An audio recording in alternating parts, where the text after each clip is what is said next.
Welcome to Tabat Lab's Policy Roundtable on the US and China, especially in light of the new administration coming in. And we naturally will reference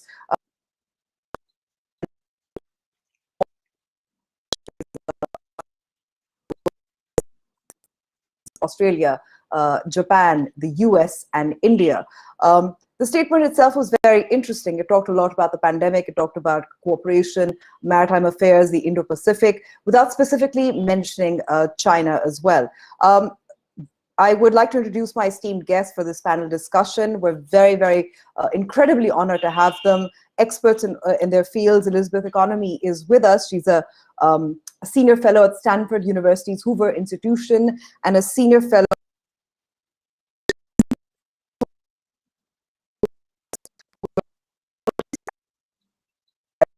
University, and Ali Wyne, who's a senior analyst at Global Macro at Eurasia Group. Thank you so much for giving us time. I'd like to begin with you, Elizabeth, and I think it's really important to talk about the Quad, which I've always, the alliance, the statement that was issued that from the meeting on March 12th, while it did not, obviously it's just a statement, and there's a conversation about collaboration.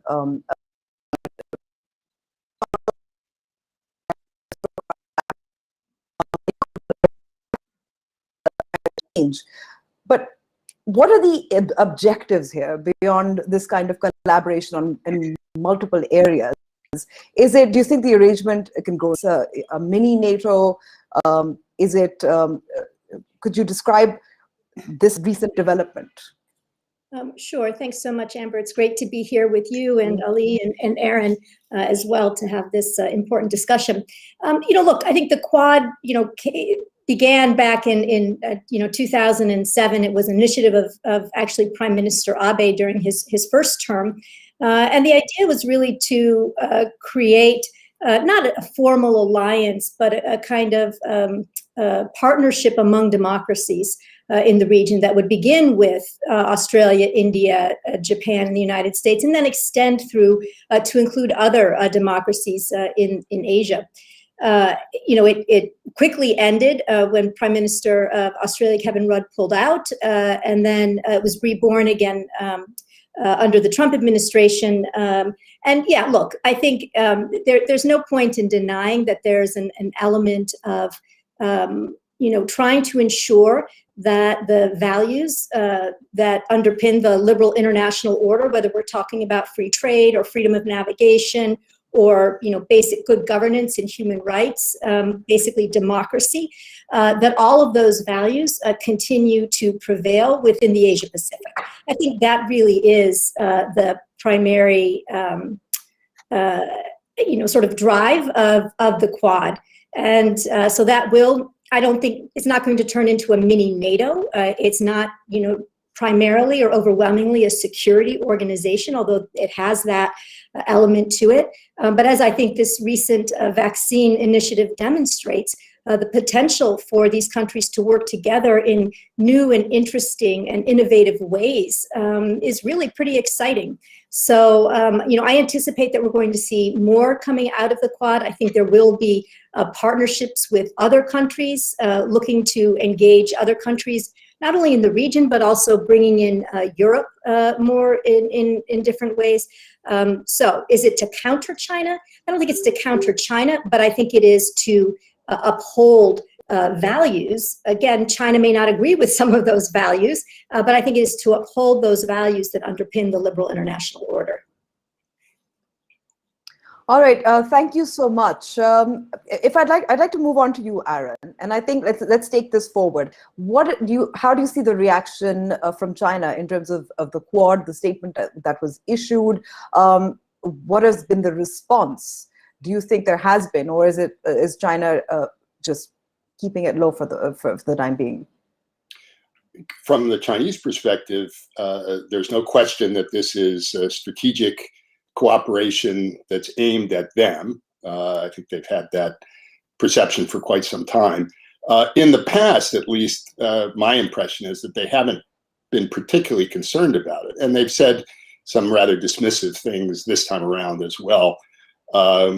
that may be bravado.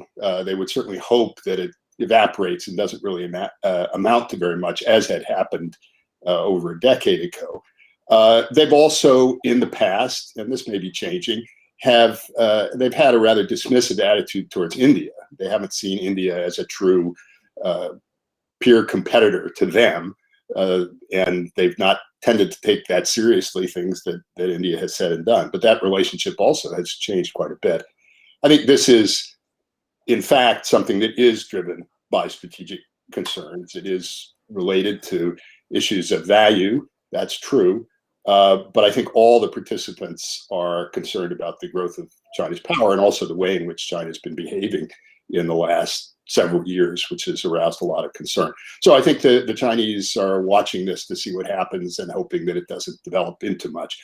If past form is an indication of likely future behavior, their approach will probably be to try to divide. So to try to get closer to one or other of the participants and drive wedges between them. But if you look now at the bilateral relationships between the United States and China, between India and China, there isn't much prospect there. Maybe with Japan, they hope that they can improve relations, but I don't think there's much of a chance there either. So this is going to develop, and the worse China behaves, I think the tighter this grouping will become. I think it's interesting where you say the worst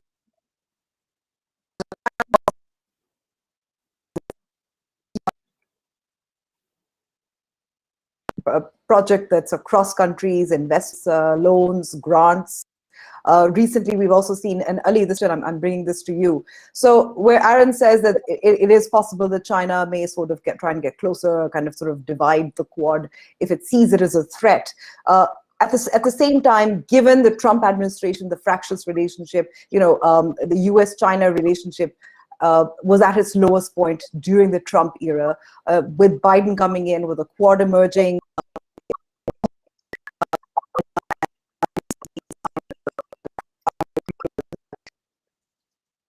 as well. So apart from the Quad, is that also a response where China is asserting itself?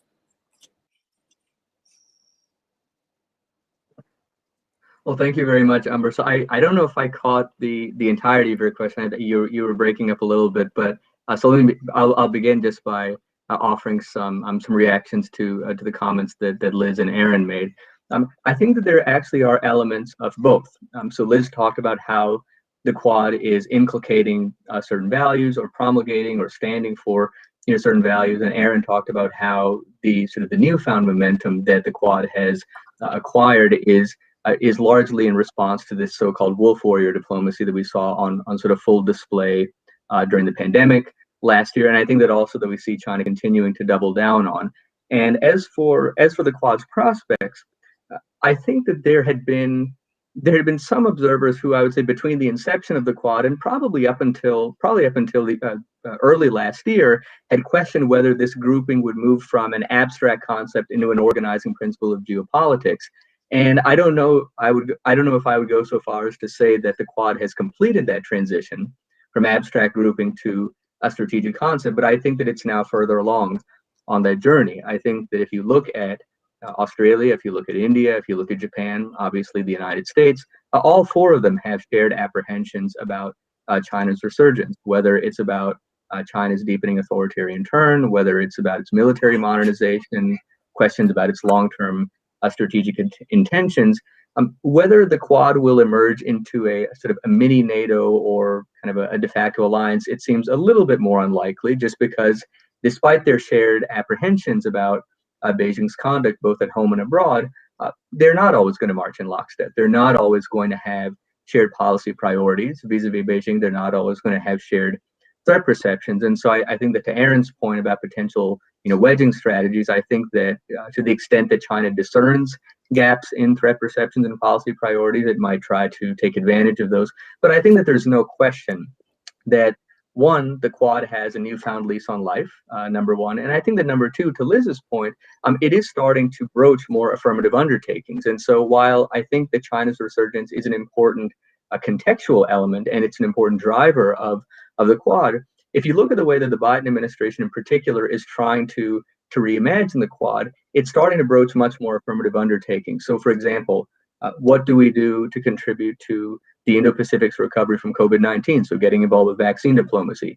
How does the Quad play a more active role in the governance of important emerging technologies? So we saw that in the readout from the White House's readout from the March 12th virtual summit of the Quad leaders, a discussion about starting up an emerging technologies working group for the Quad. So I think that what we're seeing is, yes, the Quad does have newfound momentum on account of shared concerns about China's resurgence, but it's also now trying to be defined not only by what it is collectively concerned about, namely China's resurgence, but also what it collectively stands for in terms of values, as Liz mentioned, and also in terms of contributing to a more resilient post-pandemic order. All right, thank you, Ali. And my next question, leading on from here, the emergence of the Quad, it's interesting, obviously, everybody's watching where this collaboration will go. Elizabeth, my next question for you is about Washington. Is there diverse opinion on China that still exists, or do you think that there is bipartisan consensus on a more hawkish approach to China? So I think there is a great deal of bipartisan consensus on the challenge that China poses, and probably across a wide range of policy responses for the United States. That being said, I think we probably will see differences emerge over the course of the Biden administration, on some policy initiatives. For example, on how to deal with the Olympics. We're already seeing that there are some differences of opinion within Congress about how strong a sort of stake to take in terms of, should there be a boycott? Should there be some kind of limited boycott? What should we try to move the Olympics? I think, there will be debates around China policy. I think the degree to which we should cooperate with China. I think one of the big differences that the Biden administration is going to bring into this, clearly already has brought in, is cooperation with China on climate change. And I think that's something that, some in the U.S. Congress will be extremely supportive, and some will not be as supportive of. But clearly, Biden administration is moving ahead with this. The U.S. and China already cooperating in a G20 working group on financial sustainability around climate change. And John Kerry is going to be meeting with his Chinese counterparts to talk about, future collaboration. So, and of course, President Biden's hosting a climate summit. So I anticipate that this is going to be an area that will move forward. And then other areas, around that Secretary of State Blinken identified, like Afghanistan and Iran and North Korea, I think rather more difficult to find common ground with China actually working to achieve something, but also probably areas where there might be some difference of opinion within Congress. But at heart, fundamentally, I think there is very strong bipartisan consensus that China poses a significant threat to the United States, to the liberal international order, to the rules-based order, and that we need to be more competitive. We need to work with our allies in a robust fashion, and we need to lead on the global stage. And I think all of those things, I think there's broad consensus on for U.S. policy toward China.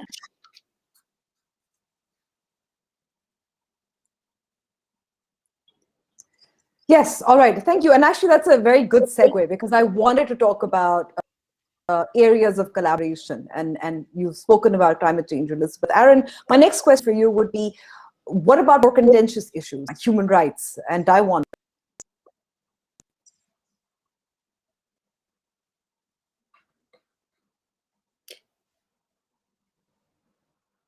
I'm sorry, I may have missed the tail end of your question. You were asking about more contentious issues, Taiwan, human rights. I don't think any of those things are going away.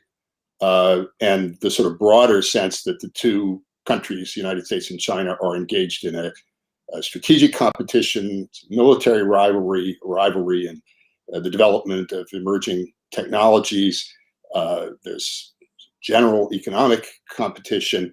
Now, I think increasingly also there's the view among many people in the United States that there's an ideological competition, that China represents at a minimum something which is very different than what's offered by liberal democracy, and may be in the process of beginning to try to influence others to some degree to follow its path.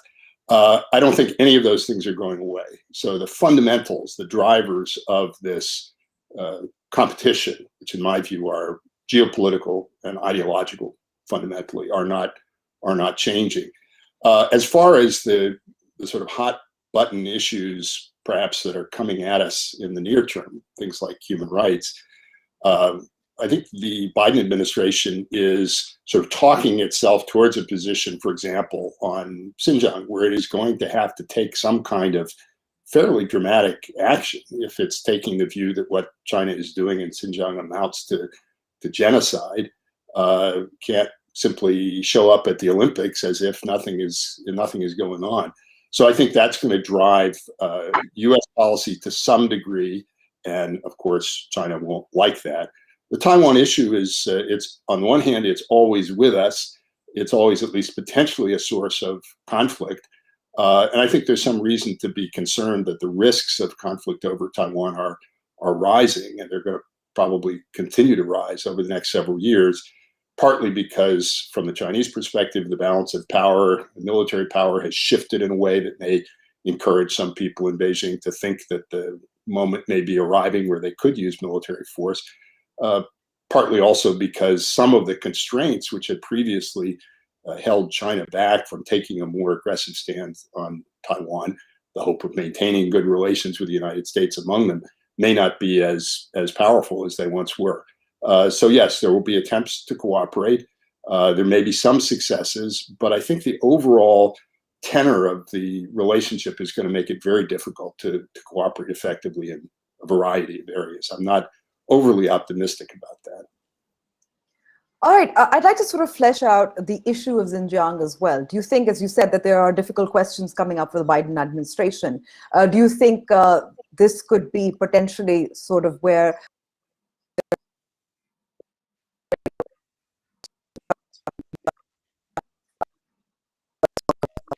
decisions?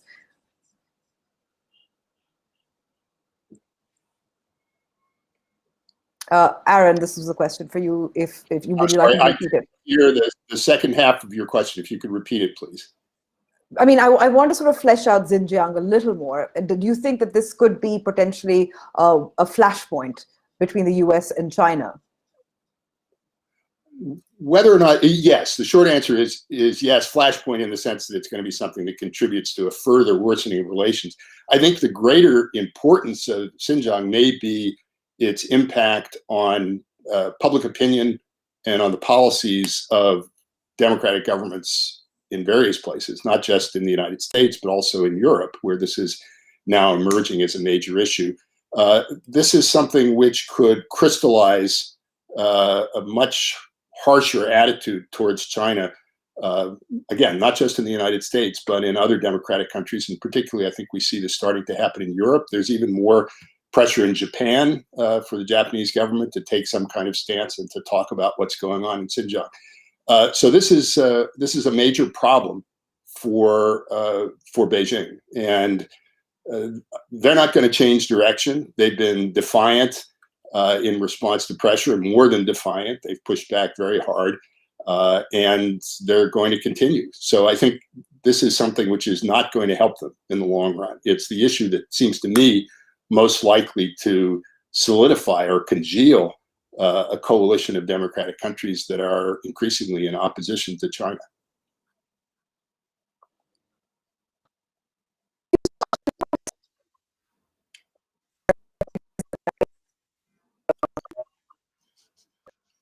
Understand me. Could we describe this a Cold War between the US and China, a 21st century Cold War? I think it depends on how you use the term Cold War. So, and I at least increasingly sense that there are sort of two different ways in which individuals invoke the Cold War analogy. There's a looser invocation of the Cold War period to basically connote the emergence of long-term multifaceted competition. And so in other words, if you have two competitors and you imagine that their competition is going to broach multiple domains, it's going to be protracted, it's going to be increasingly intense, you might talk about that competition as a new Cold War.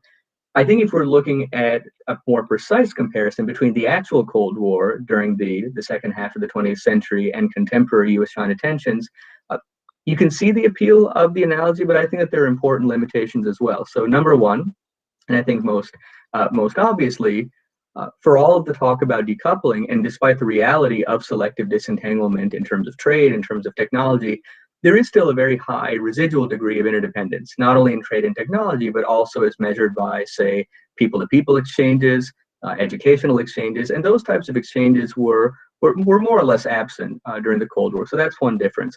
I think another important difference is the agency of middle powers. I think that during the Cold War, unless you were explicitly non-aligned, it was very difficult for you to say as a middle power, unless you were explicitly non-aligned, that you want to do some dealings with the United States, you want to do some dealings with the Soviet Union. Whereas today, I think the middle powers are explicitly predicating their engagement with the United States and China on the recognition that they don't want to be forced to make a so-called choice. They want to maximize their freedom of geopolitical maneuver. Another important difference: how did the Cold War end? The Cold War ended with the dissolution of one of the competitors. I think that today the reality is that there's a lot of talk. So in China, there's a lot of talk about the possibility, or maybe even the reality, according to Beijing, of terminal American decline. In the United States, there are lots of discussions about China's myriad frailties, both at home and abroad. But I think more likely, I don't think that the United States, for all of the prognostications about terminal decline, I think that Washington has significant and enduring competitive advantages, some of which are unique. I also don't think that China is primed for a Soviet-style collapse. And so what we're talking about is not so much the achievement of victory over China, or the implosion of China in spectacular fashion. I think what we're talking about instead is the reality of, and the imperative really, of durable cohabitation between two countries that are both pillars of the international system. Neither of them is going to go away. And the diplomacy that is associated with the achievement of a decisive victory is, I think, markedly different from the diplomacy that will be required to forge and to sustain that durable modus vivendi. And there are other differences between the two episodes that one could enumerate. But I guess what I would conclude by saying is, are we using the Cold War in a looser sense to connote the existence of long-term, multifaceted, protracted competition in which you can understand the purchase of that analogy? But if we actually look at some of the specifics between the actual Cold War that took place between 1945 and 1991 and the actual state of tensions as they're playing out today between the United States and China, I think that there are important differences. All right, thank you so much, Ali. There are important differences, and I think those middle countries you speak of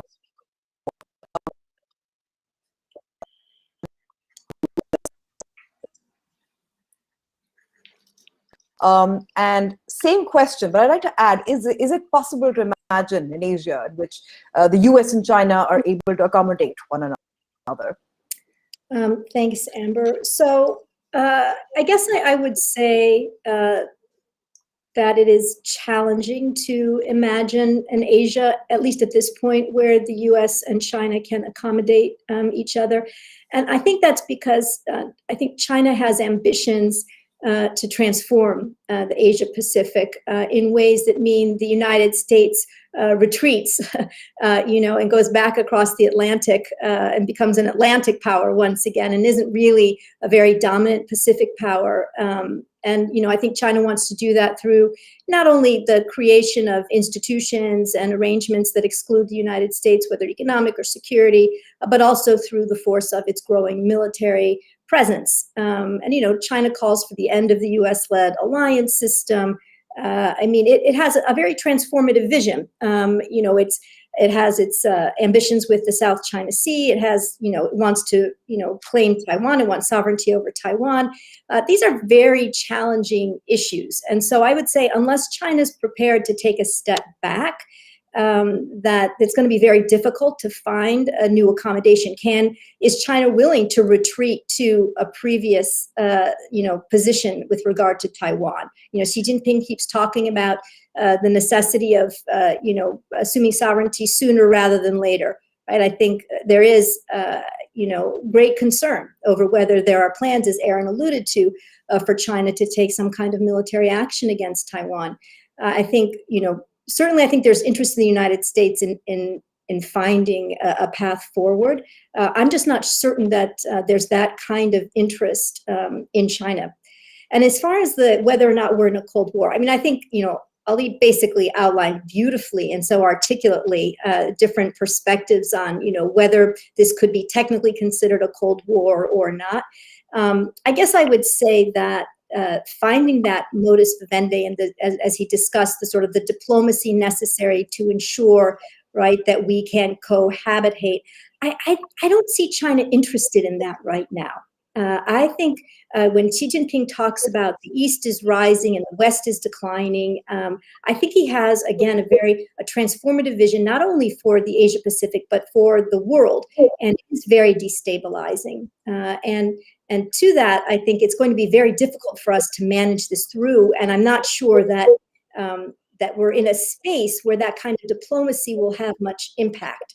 So I see us right now as much more in a mode of needing to counter and sort of constrain China to the extent that we can, while at the same time looking for common ground and common purpose. But I don't expect that the kinds of issues that I ticked off earlier, whether climate change or Iran or North Korea or Afghanistan, that these issues will be enough to provide the basis for a new sort of modus vivendi between the two countries. I think China is willing to tolerate an enormous amount of disequilibrium in the system for the time being.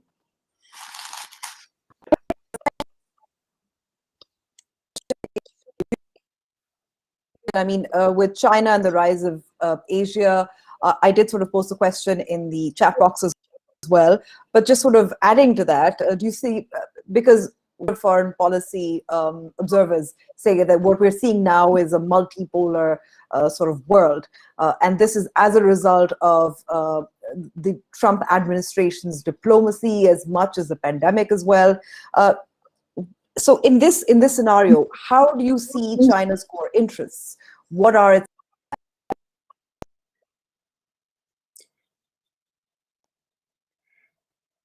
So the question, as I understand, is about China's core interest. If I could just start by agreeing with Liz's characterization, it seems to me if there's going to be accommodation between the United States and China, it's going to emerge out of a period of pretty intense rivalry. I mean, it's possible to have stability that's sort of dynamic, that comes out of the two competing to a point of equilibrium.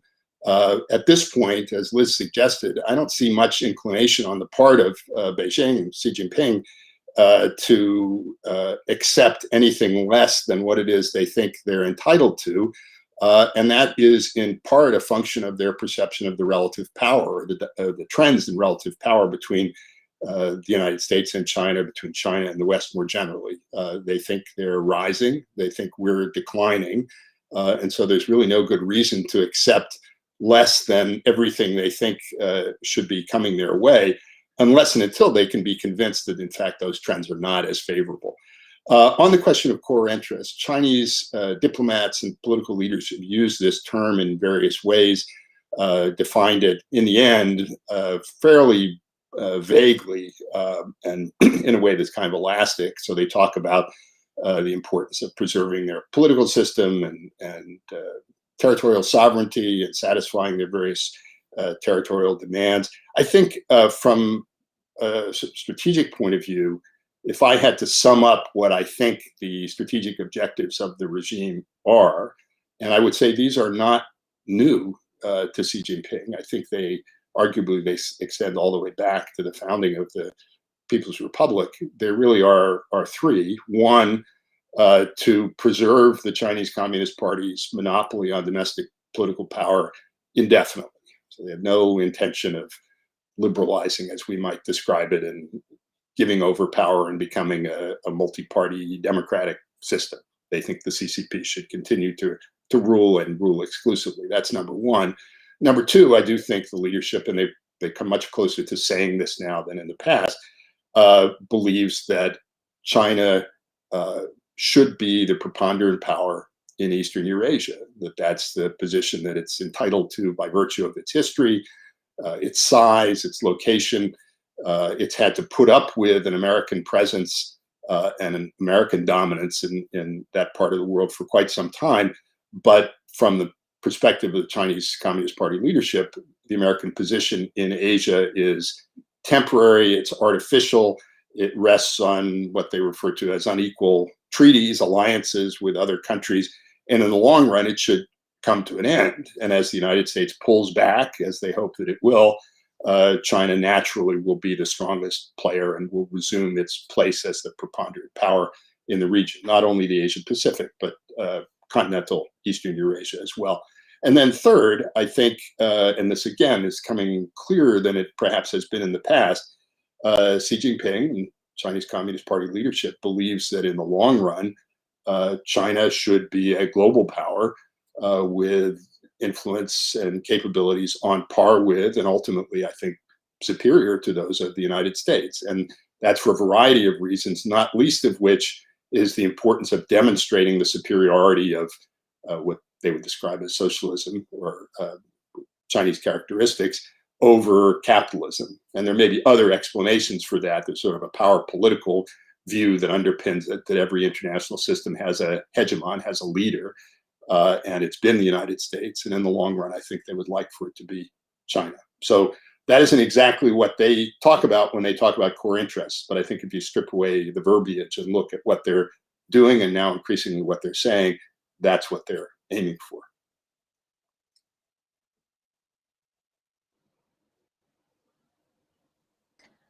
All right. Thank you so much, Aaron, especially considering that my internet isn't working. I'm going to ask Asad, our colleague, to take over. My question was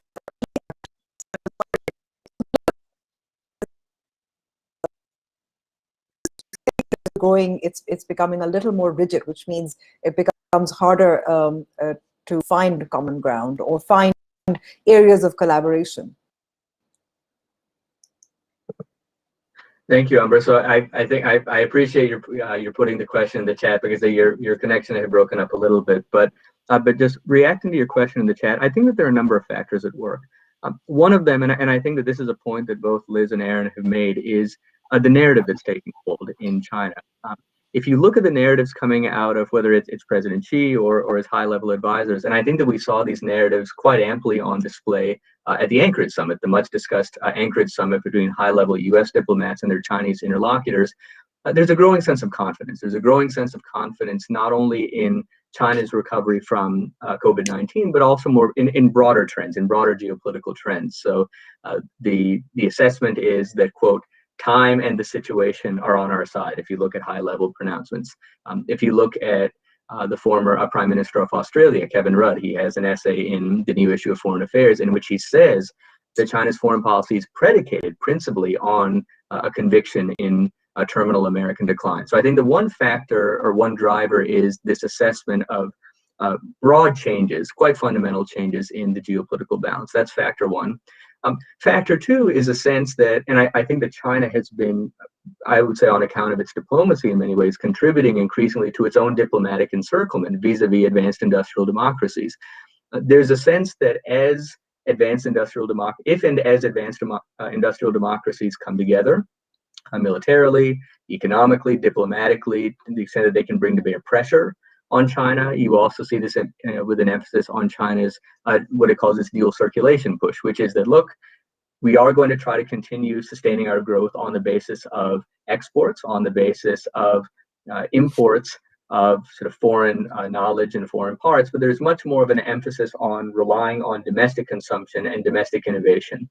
I think that China's hunkering down. I think that China feels that to the extent that it can extend its influence, sure, it might be able to drive some wedges, and I think it will, as we saw with this comprehensive agreement on investment with Brussels, I think that China will try to the extent possible to erect certain wedges between advanced industrial democracies. But I think that there's a growing conviction in Beijing of more and more of a coalescence between those democracies to counterbalance certain Chinese objectives. And so China, I think, is hunkering down a protracted period of contest.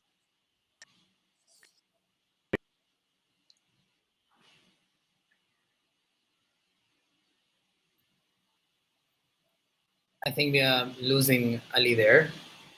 But I think I will pose a question to Miss Elizabeth here.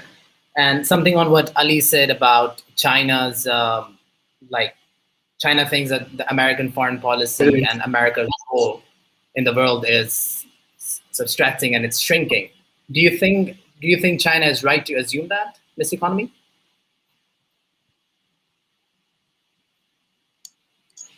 Thanks.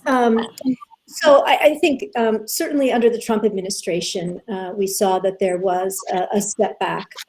President Trump believed that allies constrained rather than enabled American power in many respects, and that the U.S. had sort of borne an unfair share of the burden of sort of global governance institutions, and that it wasn't necessary for the United States, to lead on every issue and in every forum, and that it was an expensive proposition, and that the first sort of priority for the U.S. government needed to be taking care of the American people at home. So President Trump didn't really understand U.S. interests as being served by a sort of proactive and positive approach to the international community. I would say many of his advisors felt differently, and that's why you had the sort of the revival of the Quad, for example, because I think many people in the Defense Department, the National Security Council, and the State Department all continued in many respects to believe in a kind of internationalist U.S. policy, but still you didn't have that leadership from the Trump administration. I think President Biden and his team bring a fundamentally different vision of the United States, back onto the sort of global stage, and that is a vision that is rooted in democratic values, the importance of allies, and U.S. leadership and partnership in international institutions. And so I think we're going to see a resurgence we already have, right, of U.S. efforts to step up to the plate and to try to forge global consensus around many of the challenges that are currently confronting the international community. And I think, again, we've seen that already with the president's commitment to a climate summit, with the new initiatives on vaccines. I think the United States is now the largest contributor to COVAX in the world by quite a bit. So I think we're getting, back into a space, but will it be the same? I think the answer is probably not. I think, the U.S. has many sort of issues it needs to tackle at home. And I think, we will have to focus. But again, I think that interplay between the domestic development and our position on the international stage will be a positive and proactive one. But perhaps it'll be rooted slightly more in partnership as opposed to the United States always leading on the global stage. Right. Thank you. But I think even when you're talking, definitely there's a big, I think Mr. Biden brings with him some kind of a sophistication in foreign policy compared to President Trump.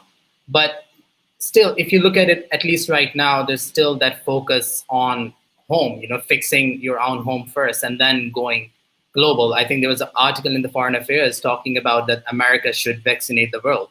So do you think that China is already there? They have tackled the issues in, the handling the COVID outbreak at home, but at the same time, they're engaged in the vaccine diplomacy as well. So do you, just briefly on that, do you see the US playing that role as well in the near future? Well, I think, again, that was part of the huge initiative coming out of the Quad, is the vaccine initiative for the United States to step up and play a larger role. We are now the largest contributor to COVAX, which is certainly critical. Is it just for the Quad nations, or is it more global, is it supposed to be? Well, it's the Quad nations to provide for Asia. It's not the Quad nations to provide for the Quad. Sorry, I should have made that clear. Yeah, it's for the Quad nations to help, in the Asia Pacific. I mean, the United States isn't looking to help itself more with its own vaccination process. And I think, look, the U.S., did develop in many respects the most efficacious vaccines in the world. And I think that also speaks to something that we've forgotten, which is the United States as a leader in innovation. And so I anticipate that, as the United States, we're moving ahead very aggressively on the process of vaccinating people here, obviously after a chaotic and horrific experience over the past year here. There is, no excusing what happened here in the United States. After the first month or so, what happened depended on what we did. So no excuses. But I think looking forward, the United States will be the vaccine leader, both in terms of the sort of technological capabilities of the vaccines themselves, as well as in terms of the provision of vaccines. Thank you so much. I will come to now Professor Friedberg.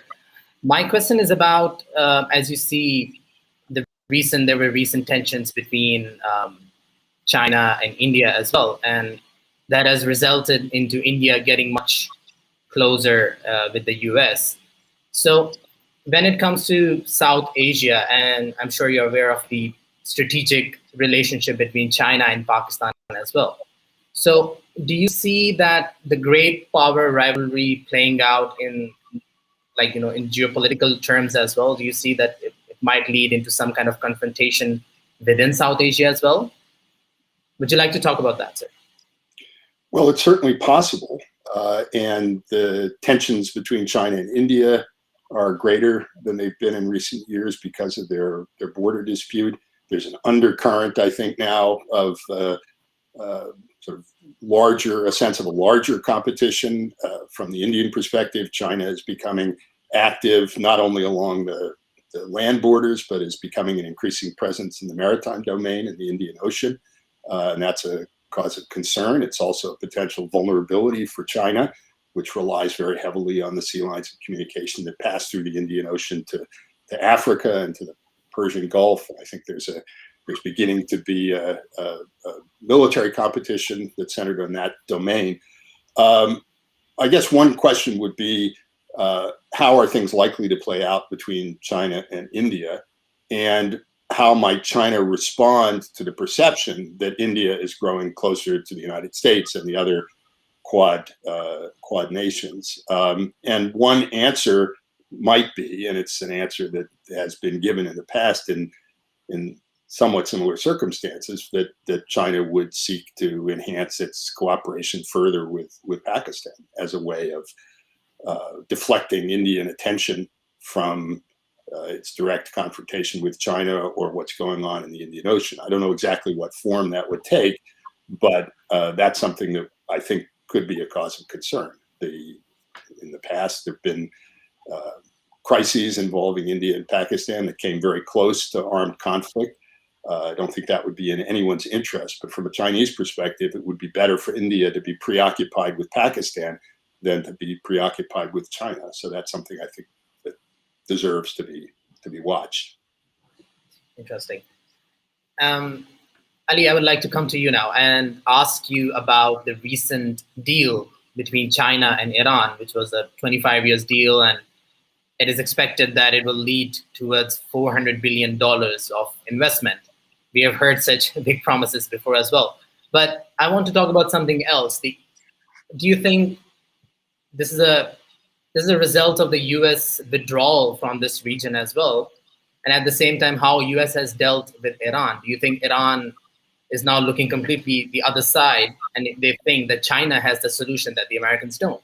How do you see that relationship playing out in the future? So I guess two comments I would make. I mean, I would argue that I think in particular the Trump administration's, you could say, its so-called maximum pressure campaign against Iran, I think it did compel Tehran to look for economic lifelines elsewhere. And I think that already, I mean, even before the imposition or the commencement of the maximum pressure campaign, I think that there already had been burgeoning ties between Tehran and Beijing. But the second point, and this is the point that I want to emphasize a little bit more, I think it's important not to overstate the significance of the deal. I think that some of the commentary about the deal has been somewhat breathless, and I think that there are a few caveats that bear mentioning. Number one, even though the deal has only recently been consummated, it was actually proposed at the beginning of 2016 by President Xi. So the deal itself, its origins are much more longstanding than I think some recent commentary would suggest. Secondly, China is going to find it, despite its stated commitment to non-interference in the internal affairs of other countries, China is going to find it increasingly difficult to avoid the kind of practice geopolitics of the Middle East. So you'll notice that on the one hand, China has just signed this major deal with Iran, but it also is signing deals and trying to strengthen its partnerships with avowed antagonists of Iran in the Middle East, particularly in the Gulf. And so one of the dilemmas that China is going to face is, as its energy dependence on the Middle East grows, so as it tries to secure more energy imports from the Middle East, as it tries to expand the reach of its Belt and Road Initiative into the Middle East, navigating those fractious geopolitics and regional rivalries will grow increasingly difficult. How do you deal with just more generally political instability? How do you safeguard BRI infrastructure from terrorist attacks? And so I think that it's important not to perhaps unwittingly lend credence to this impression that China might just steal a march on the Middle East. The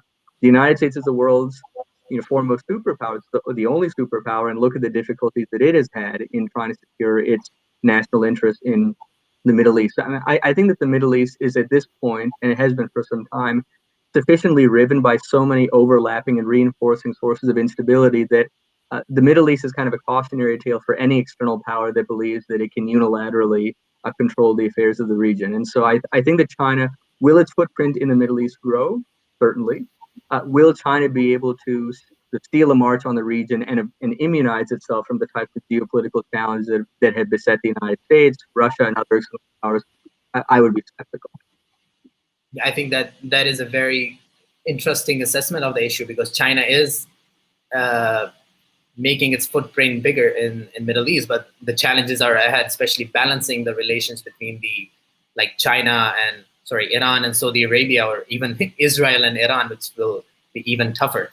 So now I'll come to Mr. Economy. The question that I have is that, China has made great gains in poverty alleviation, but as Ali is saying, China is a superpower, but some still call it a middle income country.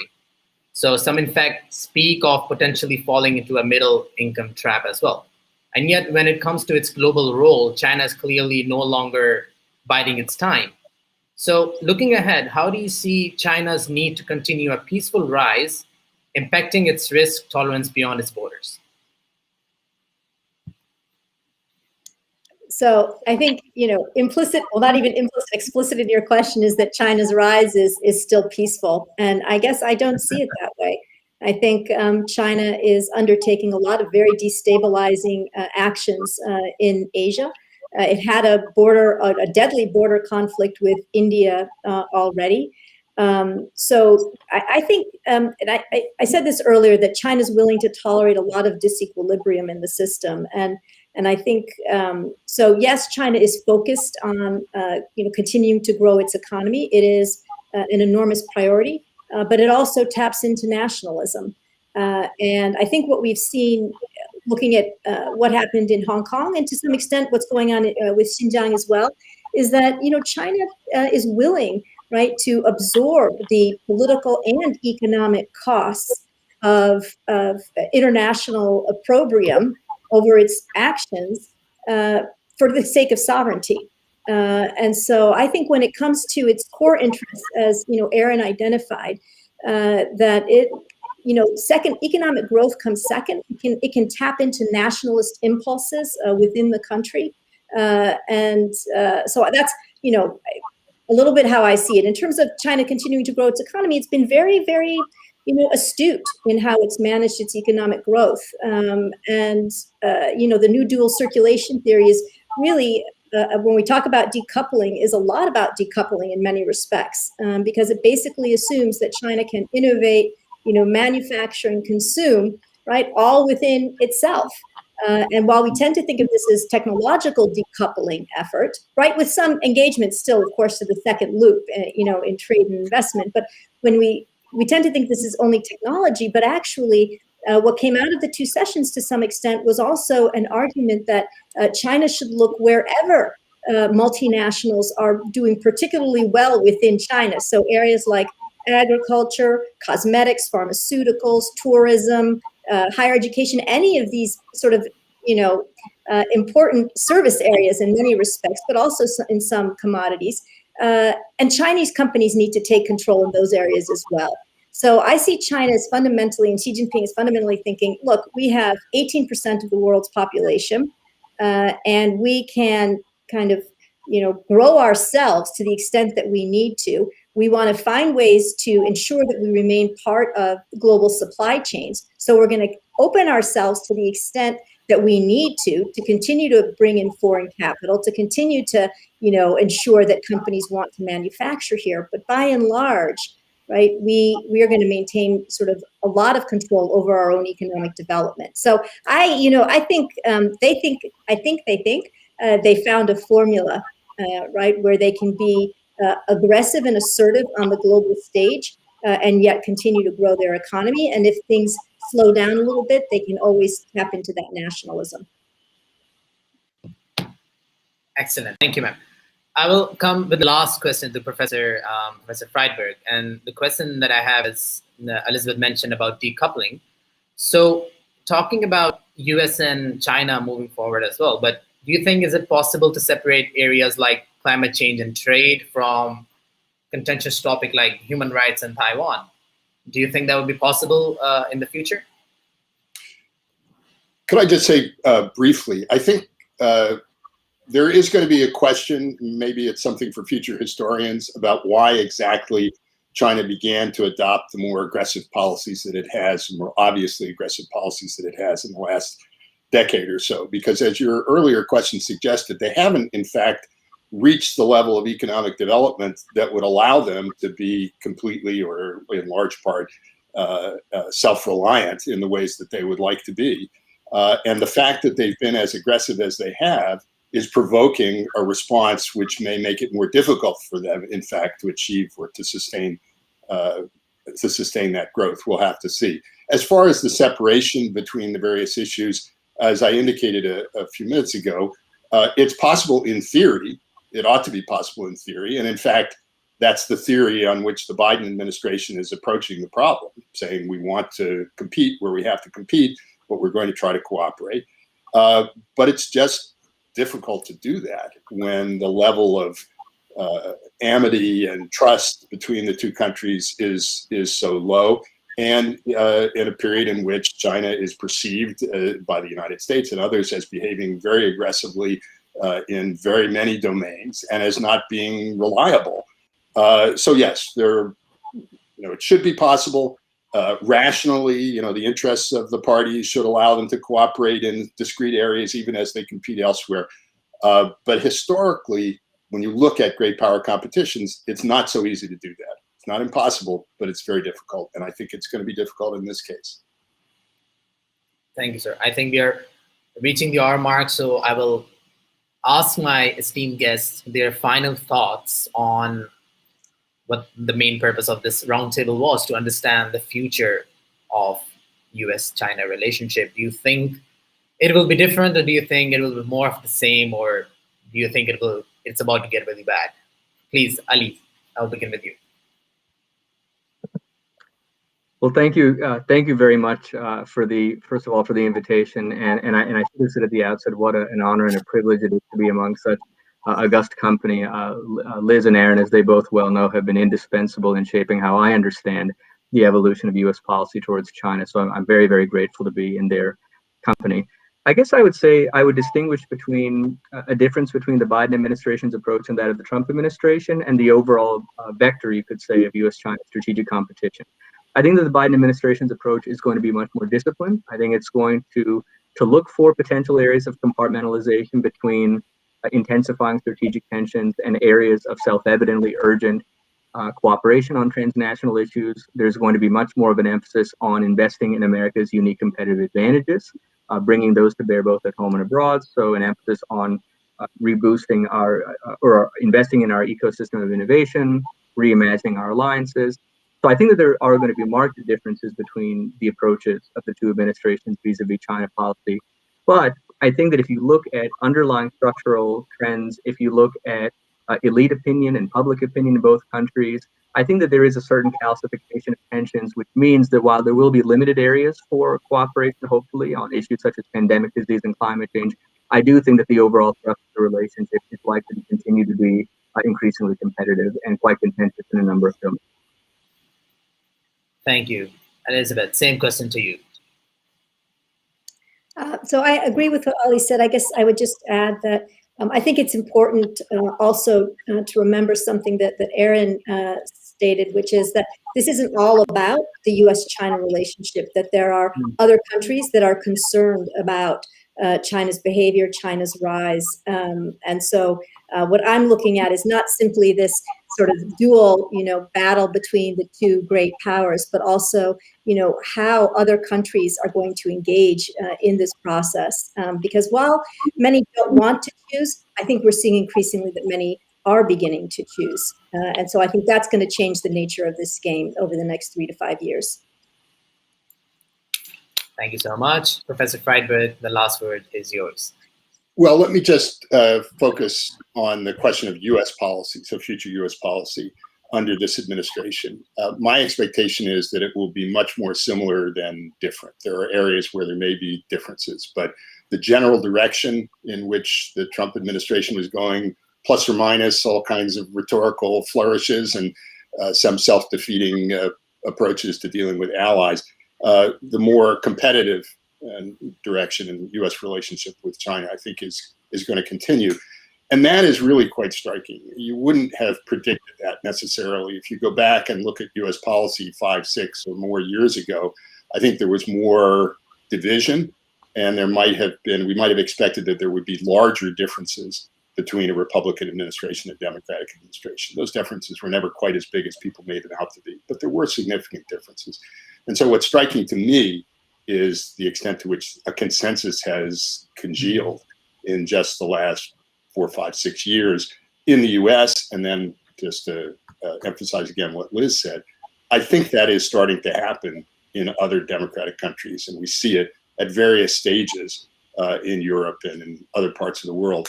And that is driven almost entirely by Chinese behavior, it seems to me. Since it's unlikely that China is going to change its behavior in the short run, it seems to me that process of congealing is going to continue and it's going to accelerate.